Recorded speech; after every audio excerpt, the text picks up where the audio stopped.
Hai guys, aku balik lagi. Kita sering banget pakai kata oke atau ngetik oka, apalagi cewek-cewek yang kalau misalkan bete suka ngetik oka doang ya, gitu ya. Tapi bukan saya. Ya, tapi tahu nggak sih asalnya dari mana?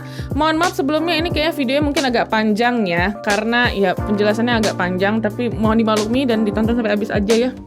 Semoga dimengerti, karena aku ngomongnya juga udah ngebut. Jadi dulu para intelektual muda di Boston itu suka banget sama kata-kata yang disingkat-singkat, kayak KC atau nafset, KY atau no use, dan OW atau alright. Ini mohon maaf, saya juga nggak ngerti nih maksud kata-katanya apa gitu ya, kecuali OW alright gitu ya. Namanya juga ya bahasa Inggris tahun 1800-an ya, belum kayak Inggris di zaman sekarang gitu. Tapi dipikir-pikir kayaknya mereka ini inspirasi Asia Hidayah, ingat gak sih? Zaman dulu orang tuh suka ngetik tuh kata-kata singkat banget gitu ya, buat ngehemat pulsa gitu ya, karena kan kita bayarnya per karakter gitu ya.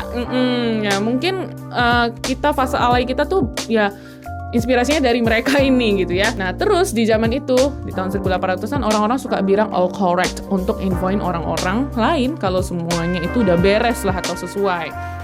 Nah, terus dari all correct yang harusnya jelas-jelas itu AC ya, atau minimal OC gitu. Kok jadi OK alias OK? Ceritanya di tanggal 23 Maret 1839, Boston Morning Post atau surat kabar di Boston itu typo. Mungkin mereka mau ngetik AC atau OC, terketiknya malah OK atau OK, dan malah udah terpublish pula gitu ya, dibaca orang. Ternyata menjamurlah kata OK ini, karena ceritanya dijadiin lucu-lucuan sampai dipakai sama surat kabar lain gitu, karena kayak ngecengin si Boston Morning Post inilah kayaknya gitu. Nggak taunya real viral gitu. Bahkan sampai sempat dipakai jadi nama panggilan calon kandidat presiden Amerika waktu itu. Oke.